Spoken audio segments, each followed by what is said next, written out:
vamos a la palabra y abramos nuestras Biblias en Mateo 18, el Evangelio de Mateo, capítulo 18, y vamos a ubicar el versículo 15. Vamos a leer en unos minutos acerca de estos pasajes donde Cristo nos instruye a cómo lidiar con el pecado de nuestros hermanos en la iglesia, y quería simplemente darle una muy brevísima introducción al mensaje, y la introducción es simplemente la siguiente: todos nosotros estamos en un proceso de crecimiento y moldeo a la imagen de Cristo. Aquellos que hemos aceptado a Cristo como Señor y Salvador y que nos consideramos discípulos de Jesús, la Biblia dice que nosotros estamos siendo moldeados a la imagen de Cristo. Bueno, ese proceso de moldeo, ese proceso de crecimiento, no lo podemos hacer solos. Nosotros necesitamos de la participación y del concurso de otras personas en nuestras vidas para que ese proceso sea acelerado y sea bueno y sea provechoso. Y esa es mi introducción, y porque de eso es que vamos a hablar en el día de hoy. Yo he titulado el mensaje Cuidando de mi hermano, y en la medida que vayamos desarrollando se darán cuenta por qué lo hemos titulado de esa manera. Entonces, leamos Mateo 18, versículo 15 al 20. Nos dice así la palabra de Dios: y si tu hermano peca, ve y repréndelo a solas. Si te escucha, has ganado a tu hermano. Pero si no te escucha, lleva contigo a uno o a dos más, para que toda palabra sea confirmada por boca de dos o tres testigos. Y si rehúsa escucharlos, dilo a la iglesia. Y si también rehúsa escuchar a la iglesia, sea para ti como el gentil y el recaudador de impuestos. En verdad os digo, todo lo que atéis en la tierra será atado en el cielo, y todo lo que desatéis en la tierra será desatado en el cielo.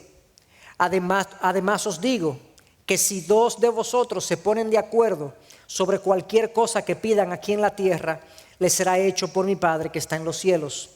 Porque donde están dos o tres reunidos en mi nombre, allí estoy yo en medio de ellos. Bueno, es un pasaje conocido por muchos, sobre todo la última parte que tiene que ver con que lo que atéis en la tierra será desatado en el cielo, y luego el ponernos de acuerdo en la oración. Pero el contexto completo realmente es un proceso de cómo lidiar en la iglesia con el pecado de nuestros hermanos, ya sea que nosotros seamos víctimas de ese pecado o testigos de ese pecado de mi hermano.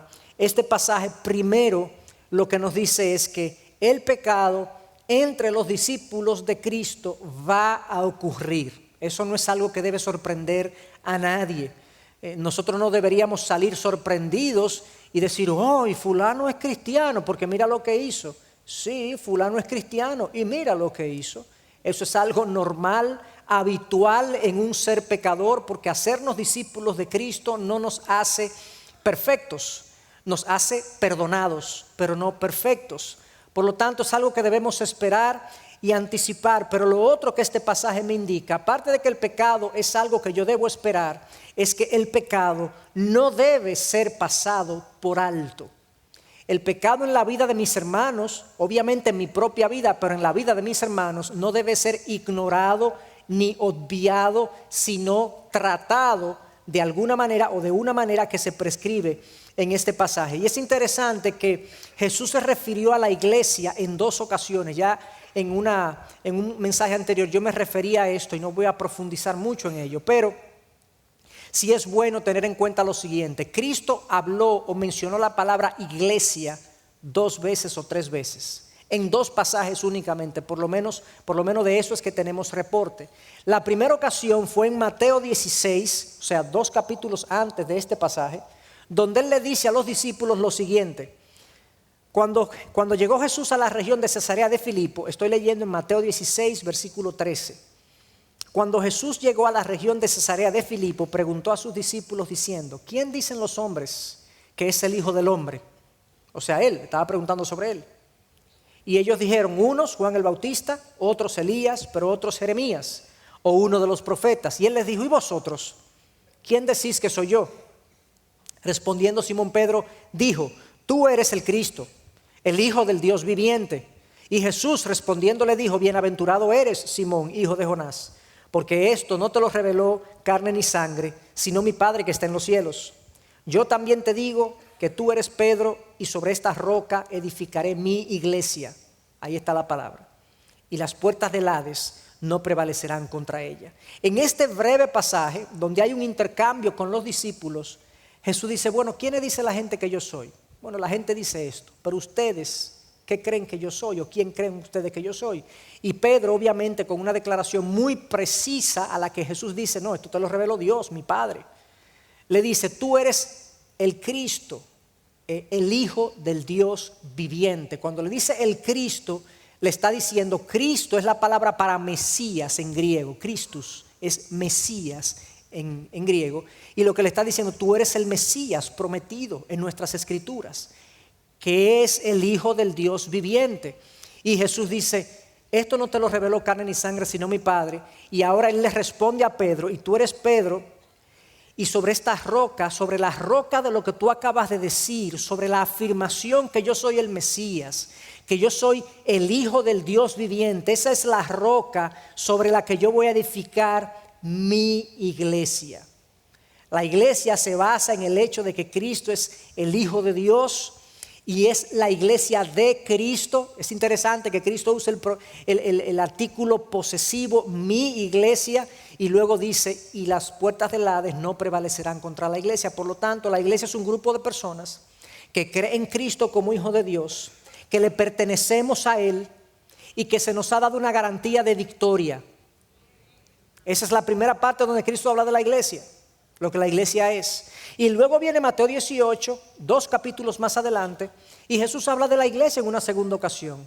Ya nosotros sabemos lo que la iglesia es por la primera vez que Cristo se refirió a ella. Ahora nos dice qué debe ocurrir dentro de la iglesia. Y dentro de la iglesia debe ocurrir es que si tu hermano peca, va y repréndelo a solas, y si te escuchas, ganado un hermano. Y ahí continúa todo lo que leímos. En la iglesia entonces, en esa comunidad que cree en Cristo, que se basa en esta declaración y que tenemos una garantía de victoria, debemos velar los unos por los otros en nuestro caminar espiritual. Si tu hermano peca, no es algo que tú puedes pasar por alto, es algo que tú tienes que apuntar, que tú tienes que lidiar con ello. Es interesante verlo de esa manera. Y la iglesia, en la comunidad de creyentes a la que nosotros pertenecemos, nosotros tenemos esta responsabilidad de velar por el caminar espiritual los unos de los otros o por los otros. Esto es algo difícil de hacer, no es difícil de entender, está clarísimo. El pasaje claramente indica que si tu hermano peca, ve y repréndelo a solas y luego continúa un proceso. Es sencillo lo que Jesús está diciendo, pero obviamente es difícil de hacer. ¿Y por qué? Porque confrontar a otro con su error no es cómodo, no es algo que yo busco hacer. A mí no me gusta venir con la noticia de que tú estás mal.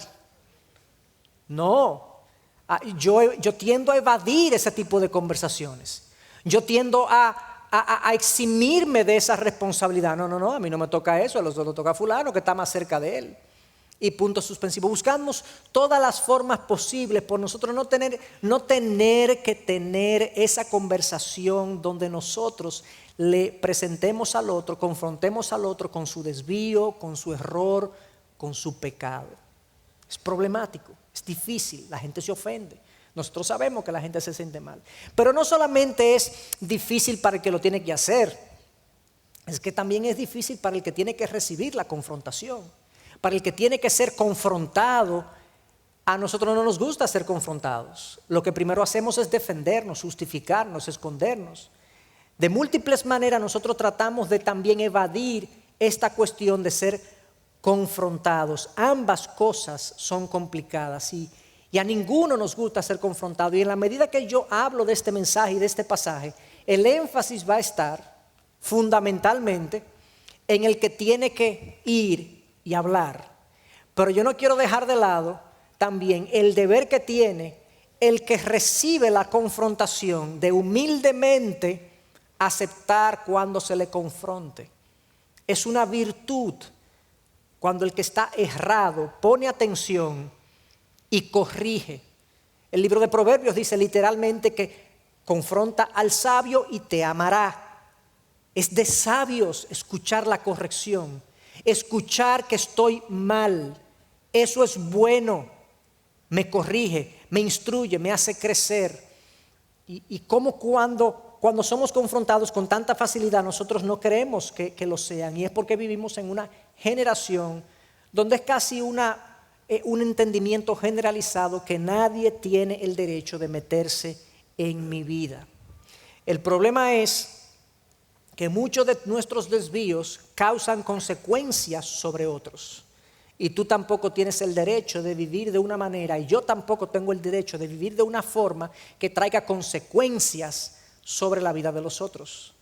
Por lo tanto, la corrección, la confrontación, la reprensión es algo bueno cuando ocurre en mi vida. Algunos cristianos entienden que esta práctica descrita aquí en estos pasajes es sencillamente una intromisión a mi privacidad que es contraria a la libertad cristiana. Otros conciben esta aplicación de la disciplina como un acto legalista, porque al final quien esté libre de pecado que tire la primera piedra. Todos estamos mal. No me juzgues, porque tú también tienes problemas, sí, es cierto, pero no estamos hablando de ese problema en esta ocasión. Otro grupo entiende que esto contradice la gracia y que por tanto no debería ser practicada en la iglesia. Hay gente que literalmente ignora por completo este pasaje o ignora su aplicación inmediata, y la aplicación es clara, esto está clarísimo. Si tu hermano peca, ve y repréndelo a solas. Si no te escucha, ve con testigos. Si no te escucha, dilo a la iglesia. Si no te escucha a la iglesia, sácalo. Eso es lo que dice el texto, claramente.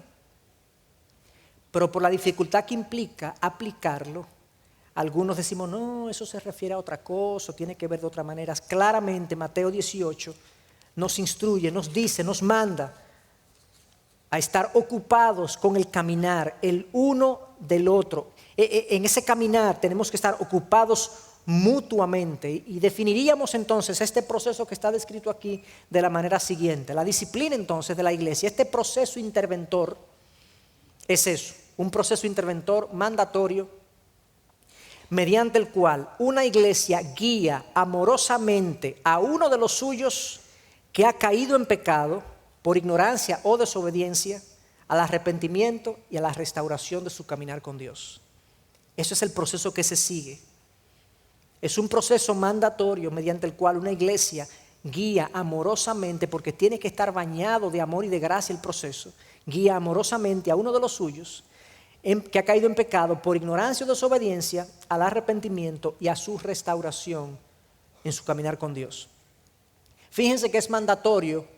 ¿De qué forma y de dónde vemos que es mandatorio? Bueno, en primer lugar, versículo 15 dice, y si tu hermano peca, ve y repréndelo a solas. El pasaje ahí, el verbo es en imperativo, es algo que yo tengo que hacer. El discípulo de Jesús tiene el mandato de ir donde su hermano que está en pecado y tiene el deber de intervenir. Es tanto así que en 1 Corintios 5 se da una situación en la iglesia de Corintios donde la iglesia no ha intervenido en la vida de una persona, y Pablo reprende a los corintios por no haber reprendido al hermano. Y les dice en 1 Corintios 5, desde el versículo 2, dice, y ustedes se han vuelto arrogantes en lugar de haberos entristecido, para que el que de entre vosotros ha cometido esta acción fuera expulsado de en medio de vosotros. Pues yo por mi parte, aunque ausente en el cuerpo pero presente en el espíritu, como si estuviera presente, ya he juzgado al que cometió tal acción. ¿Qué era lo que estaba aquí en juego? Había un individuo en la iglesia que tenía una relación impura con su madrastra. Eso era lo que estaba pasando. Y nosotros leemos en 1 Corintios 5 que los corintios no habían hecho nada. Estaba todo el mundo, miren, este mandato de, y si tu hermano peca, ve y repréndelo a solas, nadie lo había hecho. Nadie había puesto en curso este proceso. El hermano estaba conviviendo, por lo visto, por lo que leemos en 1 Corintios 5, en una relación impura con su madrastra, y ellos estaban hechos los chivos locos. En el versículo 4, en el nombre de nuestro Señor Jesús, cuando estéis reunidos y yo con vosotros en espíritu, con el poder de nuestro Señor Jesús, entregad a ese tal, a Satanás, para la destrucción de su carne. Pablo lo que está diciendo es, expúlsenlo de la iglesia y dejen que las consecuencias de su pecado vayan tras él. En ese sentido es que él se refiere que sea entregado a Satanás. En otra ocasión, en 1 de Tesalonicenses 5:14, Pablo dice que tenemos que amonestar a los indisciplinados. La palabra en el original para amonestar es molestar a los indisciplinados, a los que viven desordenadamente, a los que viven de manera indisciplinada, sin orden en su vida, sin estructuras en su vida, de manera irresponsable. Pablo dice, moléstenlos, no en el sentido intencional de la palabra, de que seamos bellacos con ellos, no, sino que ellos no pequen y no vivan en este desorden sin que nadie les diga nada. Esa no es la idea. El que está viviendo en desorden, en irresponsabilidad, de manera desorganizada, la iglesia tiene el deber de molestarlo, decirle no puedes estar ahí, no puedes hacer eso, no puedes cometer eso, no puedes actuar de esa manera. Esto es lo que se refiere aquí con amonestar a los indisciplinados. Y en 2 de Tesalonicenses 3, de versículo 6, se habla de individuos que andaban desordenadamente. Un individuo o un grupo de individuos, no sabemos si era uno o más, que no querían trabajar. No querían proveer para los suyos. Y es aquí donde Pablo emite la dura declaración que el que no trabaje, que no coma. Es ahí que él dice que con esa persona ni se asocien con ese tipo de personas. Pero obviamente les llama a confrontar a la persona y a traerlo a la sensatez. No habían hecho eso. En múltiples pasajes vemos entonces que este mandato de Mateo 18, Pablo lo lleva a cabo él mismo y le instruye a las iglesias a que lo lleven a cabo dentro de su funcionamiento interno. O sea, era algo que se esperaba que las iglesias hicieran. Y uno se pregunta, bueno, ok, de acuerdo, pero ¿en qué casos? Porque si nos vamos a poner a señalar cada cosa que un hermano hace mal, nos vamos a criticar constantemente, porque honestamente nosotros vivimos llenos de problemas y llenos de defectos y llenos de cosas que pudieran considerarse como mal hechas. Obviamente tenemos que crear algunos criterios y esto no es una clase de cómo aplicar la disciplina de la iglesia, sino que quiero ver los principios, pero algunas cosas que nos van a ayudar a tomar decisión en cómo, bajo qué condiciones confrontar, en qué casos confrontar al hermano. Lo primero es que la Reina Valera, que no es esa traducción, esta es la Biblia de las Américas, la Reina Valera en el versículo 15 dice, y si tu hermano peca contra ti. Algunos han entendido que eso implica que es cuando el hermano peca contra mí que yo tengo que confrontar. Las Américas, que está basada en manuscritos más antiguos, quita el para ti. Y hay un debate ahí, dice para ti, si es pecado contra ti o pecado a nivel general. En realidad no tiene mucha importancia, porque ya sea contra mí o ya sea contra el cuerpo de Cristo del que yo soy parte, un hermano cuando peca, cuando vive una vida desordenada, desorganizada, irresponsable, está pecando contra mí de manera indirecta, aunque no sea una ofensa personal, porque yo soy parte del mismo cuerpo al que ese hermano pertenece. Por lo tanto, yo tengo el deber de, si yo soy testigo o víctima de un pecado de un hermano, yo tengo el deber de ir y confrontarlo y reprenderlo primero a solas. Eso es lo primero. Lo segundo es que fíjense que el primer paso, quien va a reprender al hermano no es un comité, es la persona. Es una persona que se da cuenta de lo que está pasando, del desvío de este hermano, de la inclinación, del deseo pecaminoso, de la acción pecaminosa. Pues este es hermano que tiene que ir a confrontar al otro. Lo otro que podemos ver también en la palabra es que hay errores doctrinales que a veces necesitan ser corregidos. Hay creencias que la gente tiene a veces de la palabra de Dios, de su propia vida personal. Por ejemplo, cuando una persona entiende que puede hacerlo mal hecho porque Cristo murió por mí, yo tengo que corregir esa persona. Es cierto que Cristo murió por ti y te perdonó. El problema es que en vista de que Cristo murió por ti, la palabra nos llama a ser santos, porque Cristo murió por ti. Porque Él es digno de nuestro mejor sacrificio, de nuestra vida santa. Entonces yo tengo que corregir ese tipo de enseñanzas que llevan a la persona a vivir una vida de ligereza con el pecado. Errores doctrinales tienen que ser corregidos. A veces hay inclinaciones o fallos o acciones que afectan la unidad del cuerpo. Si yo veo a un hermano chismeando contra otro hermano, levantando falso testimonio contra otro hermano, si yo veo a un hermano diciendo que tal persona dentro de la iglesia no manejó las cosas adecuadamente, lo primero que tengo que decir, hermano, pero ve tú directamente y díselo.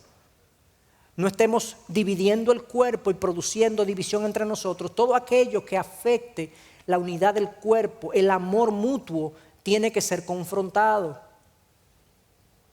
Otra cosa es aquellos aspectos que tienen que ver con tu pureza y mi pureza de vida. La mentira, la falsedad, el chisme, la irresponsabilidad financiera, el mal testimonio de cualquier índole, la impureza sexual, tiene que ser confrontada entre nosotros. Y vemos ejemplos en la palabra. Yo solamente mencioné estas 3 sombrillas: errores doctrinales, temas que tienen que ver con la unidad de la iglesia o temas que tienen que ver con la pureza de vida. La Biblia tiene ejemplos concretos de que estas son cosas que deben ser confrontadas. Ahora bien, hay ocasiones donde yo soy testigo de un pecado de un hermano, pero ahí mismo me doy cuenta que el hermano tiene convicción de pecado. O sea, imagínense que yo estoy compartiendo con alguien y veo que este hermano le habla mal a su hijo o a su esposa. Y yo digo, wow, pero me quedo callado. Pero ahí mismo yo veo a ese hermano y decir, wow, no. Y le dice a su hijo, mi hijo, perdóname, reaccioné mal. O le dice a su esposa, mi amor, perdóname, respondí mal. Y yo soy testigo de su desvío, pero de su arrepentimiento. Ya, yo me retiro, yo no tengo que hacer nada con eso. ¿De acuerdo? Porque he sido testigo del arrepentimiento ahí mismo de la persona. En otras ocasiones son cosas quizás pequeñas, que un hermano tiene un pequeño desvío. Yo voy manejando con él en el carro y el hermano, alguien se le mete en el medio y ¡buah! Dice una palabra soez, vamos a decir, una mala palabra. Y yo hago wow. Pero me doy cuenta que eso no es un patrón en la vida del hermano. Se le salió la ira. Yo no lo estoy justificando. Lo que estoy diciendo es que hay algunas cosas donde el amor cubre multitud de pecados. Yo tengo que tener un manto de gracia para yo lidiar, porque imagínate, ay hermano, pero eso no es una palabra que tú debes decir inmediatamente. Tan pronto el hermano surge el abrupto, me voy a convertir en una persona crítica e inmisericordia. Hay cosas donde yo tengo que ver. Ahora bien, si yo veo que fue ahí y fue allí y veo que es un patrón de hablar de manera no pura, yo digo, mira hermano, yo he sido testigo en varias ocasiones de este patrón en tu vida y yo quiero que tú lo revises. ¿Se fijan la forma? Entonces, hay veces que son pecados que tenemos que ver si son patrones y más que ser señalar de manera inmediata la falta en cuestión. Ahora bien, hay asuntos que no tengo que esperar que sea un patrón. Por su gravedad, yo tengo que señalarlo inmediatamente. Si yo veo una persona con otra persona, un hermano que con otra persona que no es su pareja, yo no voy a decir, déjame ver si esto es un patrón. Yo tengo inmediatamente que decir, no, aquí hay problemas. Y tengo que planificar y buscar la manera de confrontar a esa persona, porque por el nivel de gravedad y las implicaciones de ese pecado, necesita ser confrontado de manera inmediata ante la más mínima faltas. Y uno puede decir, de acuerdo, estoy de acuerdo con todo este proceso, estoy de acuerdo con que se lleve a cabo, pero aún así es difícil, es duro. Y yo quisiera explicar al menos 3 razones bíblicas por las cuales este proceso es necesario, porque cuando uno ve estas cosas, uno diría, pero no es mejor orar por ese hermano, para ver si Dios le da convicción de pecado. No es mejor hacer eso. Bueno, eso es parte de lo que tenemos que hacer, pero no es todo lo que tenemos que hacer, porque es que la Biblia nos prescribe una manera de proceder específica.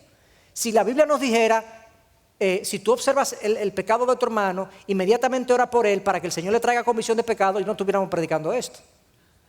Pero eso no es lo que la Biblia dice. La Biblia dice que yo tengo que involucrarme. ¿Y por qué es eso? Bueno, la primera razón es que el pecado tiene esta virtud, si podemos decirle, este vicio de enraizarse en el corazón, de meterse adentro de nosotros y casi que esclavizarnos, aunque Cristo nos ha hecho libres del pecado, dice la palabra. Y en Romanos 7 Pablo habla y da testimonio de su propia lucha, y él dice en el versículo 19, pues no hago el bien que deseo, sino el mal que no quiero, eso practico. Pablo está luchando con cosas, con tendencias, con inclinaciones en su corazón, como que no termina de dejar. Y es precisamente por ese tipo de resistencia del pecado a ceder que la confrontación a veces es necesaria, porque la confrontación me expone, viene con ella la vergüenza, me ruborizo, ay mi hermano tú sabes eso, y ese tipo de shock me genera un incentivo adicional a desenraizar el pecado que con facilidad se mete en el corazón.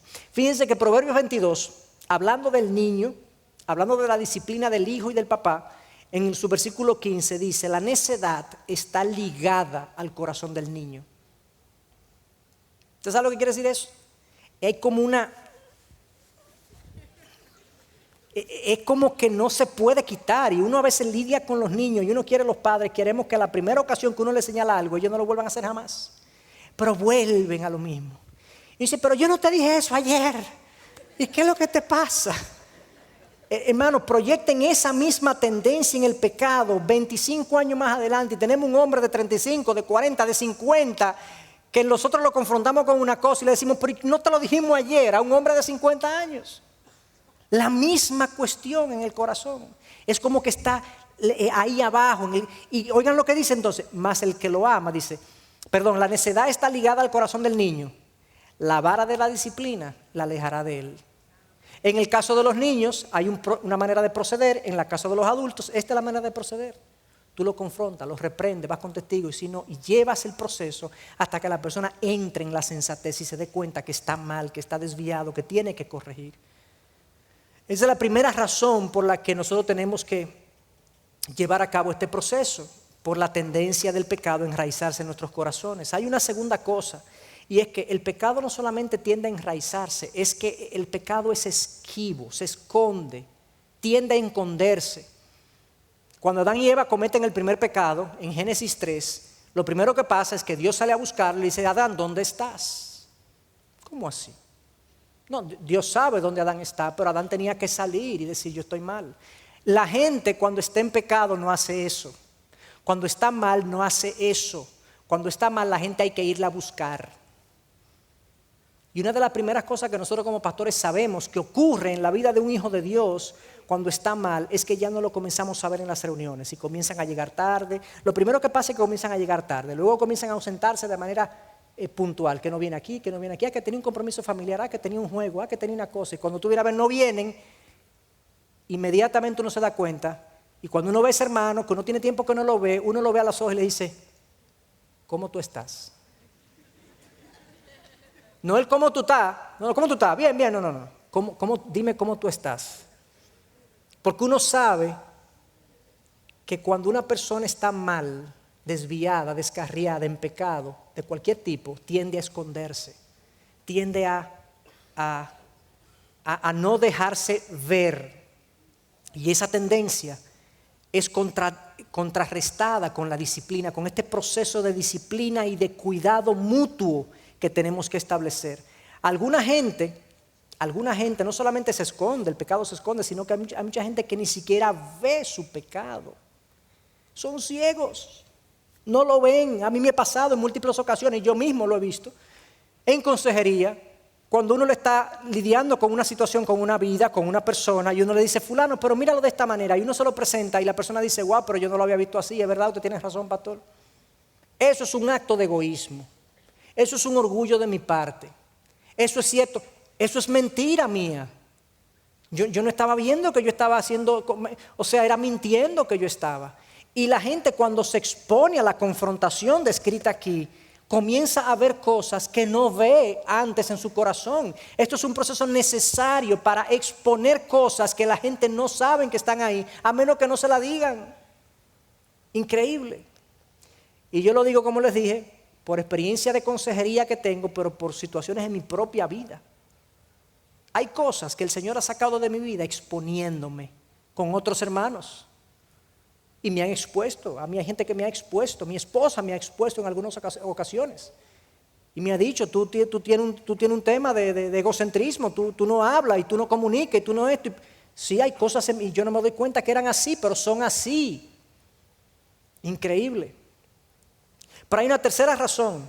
El pecado se enraiza en nuestros corazones. El pecado es esquivo y se esconde y a veces no lo vemos. Pero hay otra razón, y es que es que la disciplina es necesaria, porque es que cuando es aplicada de manera adecuada, otros son persuadidos a no pecar. Literalmente. Pablo en 1 Corintios 5, con el mismo individuo aquel que tuvo el problema con su madrastra, él está hablando con los corintios, le está escribiendo y le dice, ¿no sabéis que un poco de levadura fermenta toda la masa? Lo que está diciendo es, si ustedes dejan esto sin tratar en la iglesia, hay otros que serán incentivados a cometer no solamente ese pecado, sino otros pecados. Porque la iglesia se percata que el pecado se trata con ligereza, que no se lidia con él. Y otros entonces se ven motivados a pecar. Y de ahí entonces que Pablo les instruye a que lleven a cabo este proceso. Al punto incluso que en 1 Timoteo 5:20 Pablo habla de la disciplina a líderes de la iglesia. A líderes. Y le dice Pablo a Timoteo, a los que continúan en pecado, líderes, repréndelo en presencia de todos para que los demás tengan temor de pecar. 1 Timoteo 5:20. Es decir, que la reprensión pública de un líder como parte de un proceso de disciplina genera en otros temor a pecar. Fíjense cómo entonces, claramente este procedimiento es un procedimiento necesario para el caminar espiritual de los hijos de Dios. Ya sea porque hay cosas que no salen finalmente de nosotros porque nos tendemos a aferrar a ellas, ya sea porque es difícil de dejarlas, o ya sea porque otros tienen que ver el ejemplo para no pecar. Por múltiples razones, esto es un proceso necesario. Y uno puede decir, oye, pero aún así es duro, me resulta difícil, me resulta todavía como que deberíamos proceder de otra manera. Porque es muy difícil, pero en realidad cuando lo vemos en detalle, es un proceso que está bañado de gracia, de principio a fin. Bañado de paciencia con el pecador. Fíjense, por ejemplo, ¿cuál es el gatillo de la disciplina de este proceso? El gatillo es si tu hermano peca. Si tu hermano se desvía, si tu hermano se equivoca moralmente, o sea, ve y repréndelo. ¿Cómo así? ¿Por qué? Bueno, porque el pecado trae consecuencias dolorosas.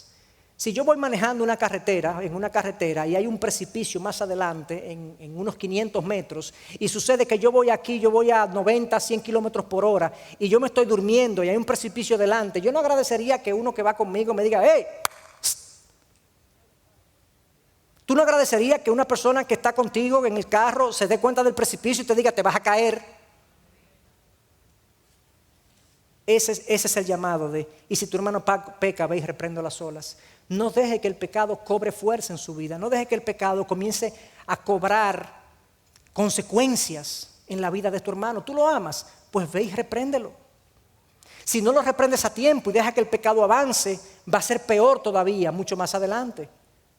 Corrígelo a tiempo. Es un proceso lleno de gracia y de verdad y de paciencia con el hermano. Además de eso, fíjense en la gradualidad del proceso. Si tu hermano peca, explícitamente ve y repréndelo a solas. Primero solo. Si te escucha, bien. Si no te escucha, lleva un par de testigos. Si te escucha, bien. Si no te escucha, ve a la iglesia. Si escucha a la iglesia, bien. Si no lo escucha, se fija en la gradualidad. Cómo Dios está cuidando a esta persona de no dañarla, de no exponerla de manera innecesaria. Incluso si el hermano cae en pecado y es corregido solo y lo acepta, ahí se quedó el asunto. Ya, ahí has ganado un hermano. Entonces el proceso está lleno de gracia, primero porque te evita caer en peores consecuencias, en segundo lugar porque la gradualidad del proceso revela paciencia, la discreción, ya lo mencioné, la discreción del proceso. No ve solo, luego con testigos. Hay una discreción recomendada. La actitud del proceso. En Gálatas 6, Pablo dice, hermanos, si alguno es sorprendido en alguna falta, en algún pecado, vosotros que sois espirituales, restauradlo en un espíritu de mansedumbre, mirándote a ti mismo, no sea que tú también seas tentado, o sea, ve, repréndelo con mansedumbre y sabiendo que tú también puedes estar ahí. Hazlo como a ti te gustaría ser confrontado. O sea, confróntalo a él como tú quieres que te confronten a ti. Y es interesante la palabra también que se presenta aquí como si tu hermano peca, ve y repréndelo a solas. Esa palabra repréndelo es convéncelo, persuádelo de que él está mal. A veces uno comienza a hablar con alguien, uno comienza a decirle lo que uno ha observado y la persona no lo ve de manera inmediata. Yo no voy, o sea, la idea no es, fulano, tú estás mal, tú estás mal. Esa no es la palabra que se utiliza aquí. La palabra es, hazle ver su falta, convéncelo, persuádelo de que él está mal. Y si no te escucha, bien, pues ve con 2 o 3 y la idea es, traten de persuadirlo que él está mal. Fulano, déjame explicarte por qué lo que tú estás haciendo está mal. Mire que eso así. La verdad que lo mismo aplica a los niños. Cuando uno corrige a un niño, la idea es que uno también le explique al niño por qué lo que él está haciendo, esa manera de proceder es incorrecta. Y que él se convenza de adentro que él está mal. Fíjense también, ¿se fijan que es un proceso con gracia y con misericordia y con amor? Fíjense también que el proceso es ganarlo. Si te oye, has ganado a tu hermano. Pablo en Gálatas 6 dice, restauradlo en un espíritu de mansedumbre. O sea, que es ganarlo, es restaurarlo. Con razón, entonces, Dios ve el proceso de disciplina como un acto de amor. Hebreos 12 dice, el Señor al que ama disciplina y azota a todo el que toma por hijo. El proceso disciplinario es un acto de amor de Dios hacia nosotros. Y nosotros somos los instrumentos de Dios para llevar a cabo el acto disciplinario. Los padres son un instrumento de Dios para llevar el acto disciplinario en la vida de sus hijos y la iglesia es el instrumento de Dios para llevar a cabo el acto disciplinario de sus miembros. No los pastores necesariamente, podemos vernos involucrados, pero la idea es ojalá que muchas de estas confrontaciones y disciplinas se queden en el primer y segundo paso y que nosotros los pastores ni nos enteremos. Porque ustedes mutuamente y nosotros mutuamente estamos confrontándonos en amor mutuamente y está habiendo un crecimiento entre todos nosotros en nuestro caminar espiritual porque estamos haciendo esta labor y estamos cuidando el uno del otro y estamos observando y haciendo lo que tenemos que hacer con discreción y con amor y con gracia, todo lo que nos corresponde. Entonces, claramente hemos entendido el proceso, las razones de su necesidad y por qué es un proceso de gracia y de amor. Veamos entonces cómo es que se hace esto. De alguna manera ya lo dijimos, pero quizás algunas anotaciones. Lo primero, ¿cómo es que se hace? Si tu hermano peca, ve y repréndelo a solas. Ante el pecado yo voy, me siento con el hermano. Obviamente debo orar primero, pedirle al Señor que traiga convicción a ese hermano. Señor, yo quiero que tú uses mis palabras, mis formas para persuadir a este hermano que él está en lo incorrecto, que él está equivocado, que él está cometiendo pecado contra alguien o contra Dios. Bañar eso de oración primero y luego escoge un momento y un lugar y hazlo serio. Dice el hermano, yo quiero hablar contigo. ¿En qué momento, en qué lugar nos podemos reunir? Que tengamos un momento privado, no en un pasillo. No en algo cotidiano, no por teléfono, no por WhatsApp. A mí me ha sorprendido la cantidad de confrontaciones entre matrimonios que se dan por WhatsApp. No, que yo no me siento bien por esto. No hablan en persona y hablan por WhatsApp. Tenemos que darle sobriedad y solemnidad a la confrontación. Y que la persona pueda verme, tener contacto visual y pueda ver mi lenguaje corporal, donde yo estoy interesado en tu bienestar. Y eso no se ve ni por mail, ni se ve por WhatsApp, ni se ve de otra manera, se ve personal. Obviamente hay cosas pequeñas que pudiéramos mencionarla en un pasillo y demás, pero hay otras cosas que necesitamos hacer una parte. Fíjense algo, quiero hacer énfasis es, si tu hermano peca, ve y repréndelo a solas. Eso implica a solas. Y que tú, mientras llegas al momento, tú no le has compartido a nadie el asunto. ¿Ustedes me entienden? Nadie sabe del asunto. No, porque ahí lo que dice es que en el momento estemos a solas, pero lo podemos compartir para buscar sabiduría. Es posible que eso sea, es posible que tú no sepas cómo hacerlo, pero si vas a consultar cómo hacerlo, hazlo con una persona discreta para que el a solas sea respetado. Dios está diciendo a solas, si yo comparto un asunto de alguien que le compete a esa persona sin haberlo compartido con esa persona primero, yo estoy pecando. Yo estoy pecando y yo soy reprensible también. En múltiples ocasiones hay personas que han venido donde mí, me han dicho que se han sentido traicionados porque un asunto personal, antes de tratárselo a ellos saben que fue tratado, entre otros. Y yo creo que con razón se sienten traicionados. Entonces este asunto de la discreción es un tremendo valor. Honestamente, hermanos, yo he hecho el ejercicio, yo he tratado de quitar de mis conversaciones todo lo que tiene que ver con otros, que no me incumbe, y yo me quedo casi sin decir nada. Me quedo sin tema. En serio, se los digo en serio. Mi esposa es testigo que está ahí, que a veces ella me pregunta algo y le digo, no, es un tema personal. No porque ella está queriendo exponer a nadie, sino porque quizás soy yo algo, pero... Y yo vivo revisando, no lo puedo compartir. Hay cosas que la gente me comparte en consejería que yo no se lo puedo decir a ella, aunque sea mi esposa. ¿Por qué? Porque eso es un asunto, si fuera un asunto que me involucra a mí, yo se lo comparto. Pero si no es un asunto que me involucra a mí, ¿me explico?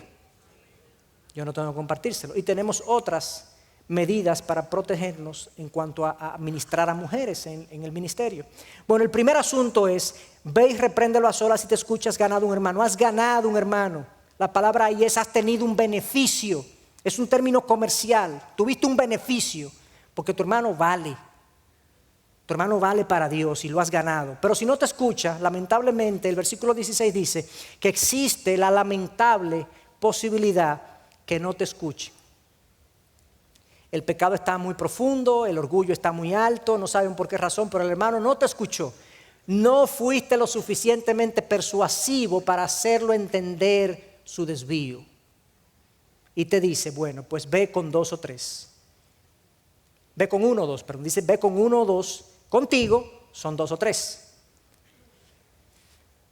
Pero lamentablemente, esto puede también fracasar. Obviamente entre una confrontación y otra confrontación debe pasar un tiempo. Tú le das 1 semana, 2 semanas, 3 semanas al hermano para que piense, reflexione, medite, tú oras por él y luego vienes con 2 o 3 testigos. Eso aumenta la presión sobre el hermano, lo expone más, él ve ya que el asunto va cobrando otra dimensión. A veces a nosotros los pastores nos involucran ahí, pero nosotros no tenemos que estar involucrados ahí necesariamente. Tú puedes ir con un hermano cercano al otro, pero que tiene que ser un hermano discreto y maduro. La selección de testigos no puede ser cualquiera. Tiene que ser un hermano cercano a ese otro hermano, maduro y discreto, que podamos persuadir al otro que está mal. El versículo 17 nos dice entonces que lamentablemente puede ocurrir que no nos escuche, tampoco, ni a mí con los testigos, y si rehúsa escucharlos, dilo a la iglesia. Ya ahí se involucran los líderes, necesariamente, porque los líderes tienen que comunicar lo que ha pasado.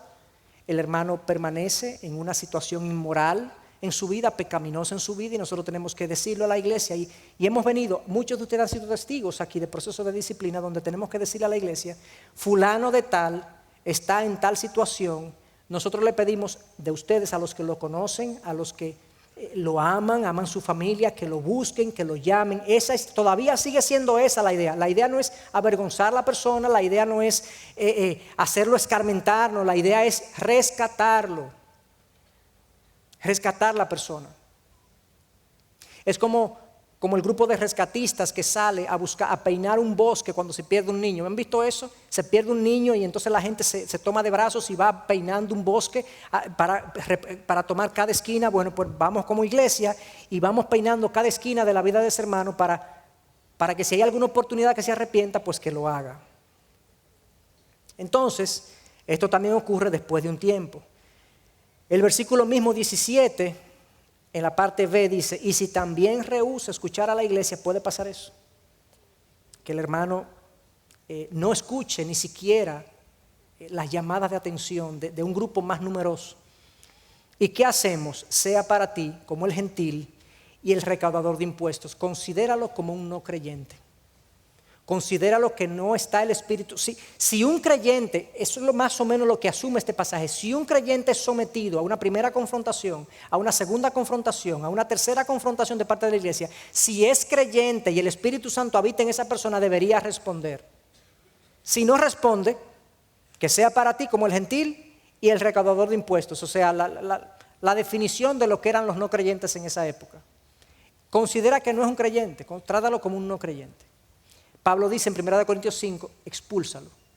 Expúlsalo de la comunión de la iglesia, expúlsalo de la membresía de la iglesia si era miembro, pues no se está comportando como tal. Y entonces, ¿qué hacemos? Pero si expulsamos a esa persona, entonces, ¿cómo se va a convertir? No, ya él tuvo suficiente. Pues dejemos entonces que Dios lidie con él y Satanás también traiga consecuencias sobre su vida, lo que 1 de Corintios 5 dice, entregarse a Satanás para la destrucción de su carne, para que su espíritu sea salvo. O sea, hay una consecuencia que él va a recibir ahora de ser expulsado de la comunión de la iglesia, donde Dios va a poder lidiar con él. Y si Dios lo trae, bien; si Dios no lo trae, nos doleremos por él, obviamente, pero es la forma como Dios prescribe que tenemos que lidiar con este tipo de situaciones. Y hermanos, Dios está involucrado de principio a fin en este proceso. Esto no es algo que nosotros aquí en la iglesia lo hacemos. Hay muchas iglesias que no llevan a cabo este proceso, pero en la iglesia lo hacemos. ¿Y dónde vemos a Dios involucrado en este proceso? Fíjense, por favor, en el versículo 12 del capítulo 18. Es unos versículos antes de este versículo, de este pasaje. Se nos cuenta la parábola de la oveja descarriada. Y oigan lo que dice el versículo 12. ¿Qué os parece si un hombre tiene 100 ovejas y una de ellas se ha descarriado?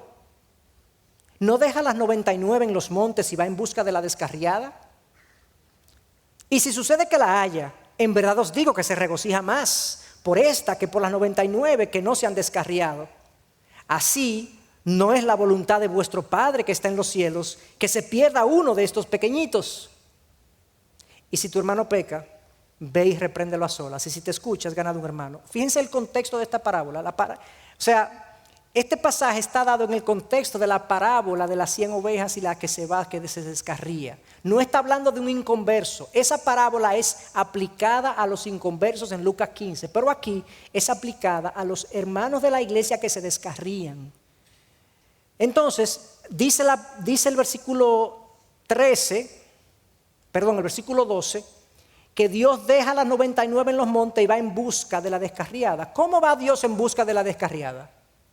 ¿Cómo es que Dios busca el hijo del que se descarría?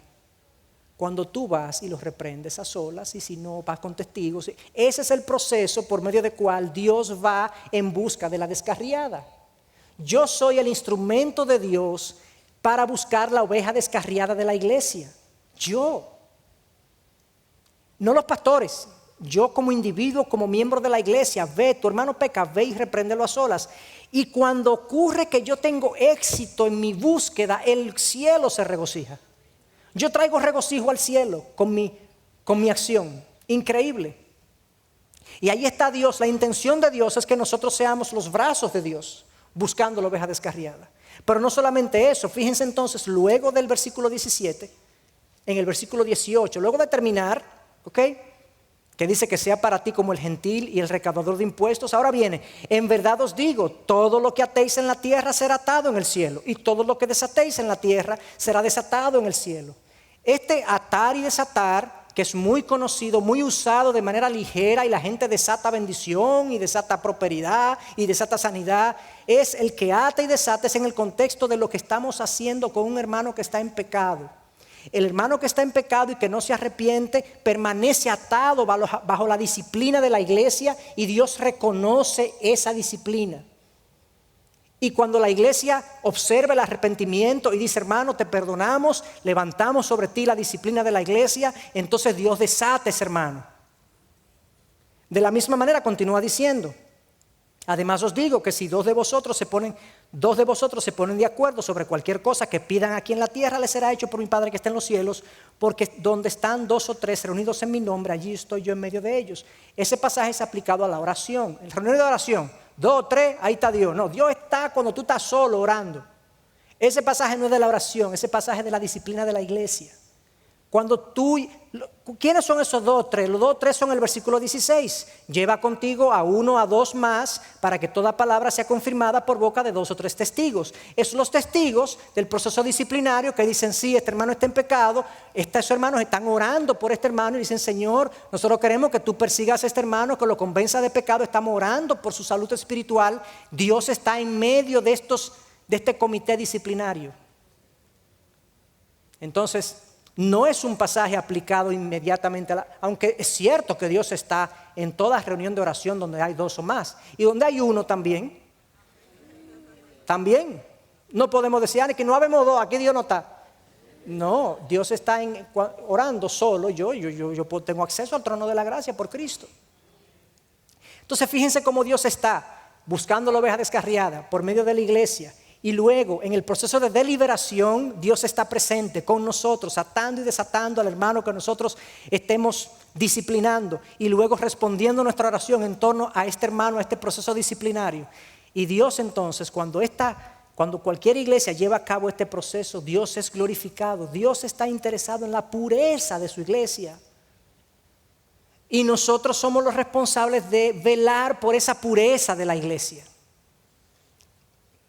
Y con lo que quiero concluir es con un llamado a nosotros comprometernos con un caminar conjunto donde estemos velando los unos por los otros, donde esto no sea un asunto de los pastores que tienen que hacer eso, los líderes ministeriales, hermanos, eso nosotros no lo podemos hacer por definición para este grupo de personas.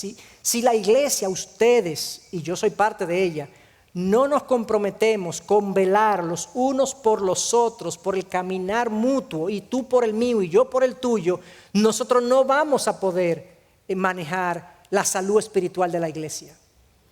En un sentido, esto es un pastoreo dividido. ¿Me explico? Necesitamos dividir la carga de velar los unos por los otros.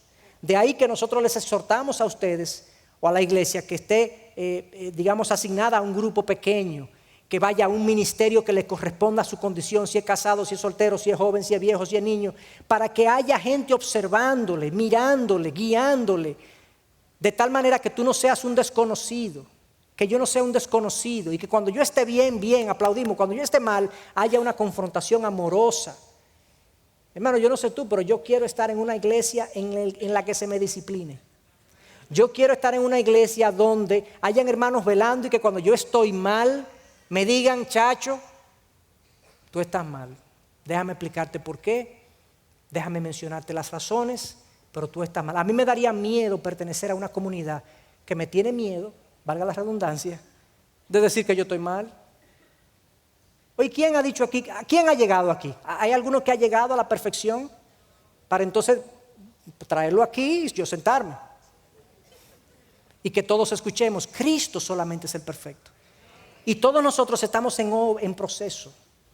Y por lo tanto, tú y yo somos el uno para el otro un instrumento de Dios para poder crecer a la imagen de Cristo. O sea, abracemos con responsabilidad, con solemnidad este mandato. Comenzando con nuestros hogares. Mujeres, esposos a esposas y esposas a esposos. Tienen que haber una confianza de confrontarse mutuamente. Cuando tú eres confrontado, baja la guardia, escucha, no te defiendas, trata de recibir lo que se te está diciendo. Y el confrontador, hágalo con gracia, con amor, no con cuerda, no con exasperación, que eso no llega, se cierran las puertas. Háganlo con los esposos, con los hijos y luego con la comunidad de la iglesia, con mi grupo de pareja, con mi ministerio, con los otros hermanos. Caminemos todos juntos de la mano para la gloria de nuestro Dios. Esta es una producción que llega hasta ustedes gracias a los aportes de individuos y empresas comprometidos con la defensa de la fe. Para más información, preguntas y comentarios, visite nuestra página de internet www.integridadysabiduría.org. En esta página encontrará información sobre la producción de este y otros recursos que ponemos a su disposición, como también las formas en las que usted puede contribuir con la producción de programas como estos. Les invitamos nuevamente a visitar nuestra página de internet www.integridadysabiduría.org. Será hasta la próxima, cuando nos reencontremos en su palabra.